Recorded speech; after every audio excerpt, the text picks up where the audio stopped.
시청자 여러분 안녕하십니까? 이데일리엔 성주원입니다.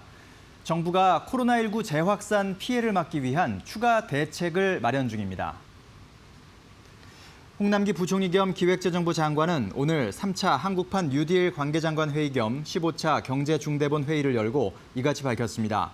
홍 부총리는 위기 극복, 경기 회복 대책들을 최근 방역 상황에 맞게 조정해 추진하고 더 힘든 계층, 취약한 부문의 추가 피해를 막고 기존 지원책의 사각지대를 보강하는 추가 대책을 적극 강구하고 있다고 말했습니다.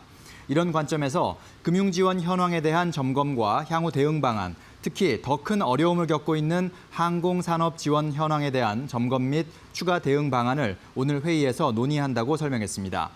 그는 이어 다음 달로 다가온 금융대출 만기 연장 및 이자 상환 유예 조치 시한과 관련해서 오늘 오후 금융권에서 연장을 결의할 것으로 안다고 전했습니다. 노딜 분위기가 팽배하던 아시아나항공 매각 작업이 급반전의 기회를 잡았습니다. 채권단이 HDC 현대산업개발에 2조 5천억 원의 규모의 매각 대금을 큰 폭으로 깎아주겠다며 통큰 양보를 제안했기 때문입니다. 산업은행은 어제 회동 이후 자료를 통해 아시아나항공 M&A의 원만한 종결을 위해 현산 측과 인수 조건에 대한 모든 가능성을 열어놓고 논의했다며 현산 측의 답변을 기다릴 것이며 이후 일정은 답변 내용에 따라 금호산업 등 매각 주체와 협의해 진행할 계획이라고 밝혔습니다. 채권단은 HDC 현산의 인수 부담을 낮추기 위해 공동 투자를 하는 방안을 논의할 수 있다는 입장입니다.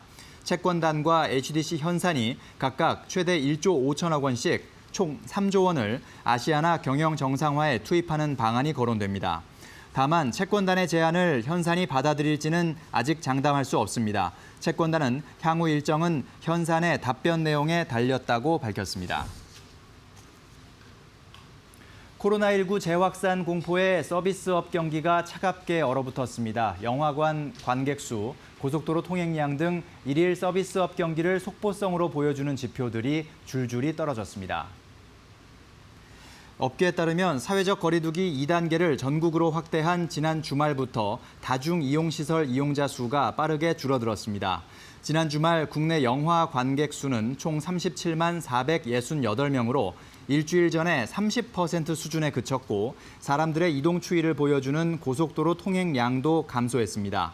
전문가들은 다만 최근 소비자들의 이동성을 보여주는 지표가 떨어지고 있지만 지난 2월과 3월 민간 소비가 급락했던 현상이 재현되지는 않을 것으로 봤습니다. 주원 현대경제연구원 실장은 코로나19에 대한 공포심이 과거보다 크지 않아 민간 소비 여건은 그때보다는 낫다고 본다며 시간이 지나 사회적 거리두기 조치가 완화되면 소비가 제일 먼저 반등할 것이라고 말했습니다. 코로나19 사태가 장기화하는 가운데 유동성 위기에 처한 항공업계의 고용 불안 위기가 커지고 있습니다. 당장 다음 달 이스타항공의 대규모 정리 해고가 예고됐습니다.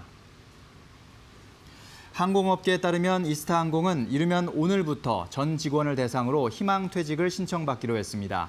이스타항공은 700여 명의 인력을 구조조정한다는 방침 하에 일부는 희망퇴직을 받고 나머지 인원은 정리해고 수순을 밟을 예정입니다. 대한항공의 경우 기내식 사업과 기내 면세품 판매 사업 매각으로 해당 부문 직원들이 고용 불안 위기를 크게 느끼고 있습니다.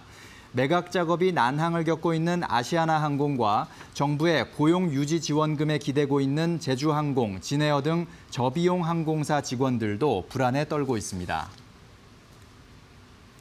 저금리 기조에 한동안 안정적인 투자처로 주목받던 배당주의 기세가 한풀 꺾였습니다. 실적 불확실성에 기업들이 배당을 축소하고 있고 주식시장에서 성장주 매력이 커져 배당주 주가는 상당히 부진한 흐름을 이어가고 있습니다. 금융투자업계에 따르면 올해 상반기 코로나19 사태로 인한 실적 악화 등을 이유로 여름 보너스 중간 배당을 포기하는 기업이 속출했습니다. S-오일과 SK이노베이션, 현대차, 현대모비스, 두산 등이 올해 중간 배당을 하지 않았습니다. 이처럼 배당주가 외면받는 가운데 배당을 많이 주는 종목에 투자하는 배당주 펀드에서도 자금이 대거 빠져나갔습니다. 지금까지 이데일리엔 성주원이었습니다. 이어서 간추린 소식 전해드립니다.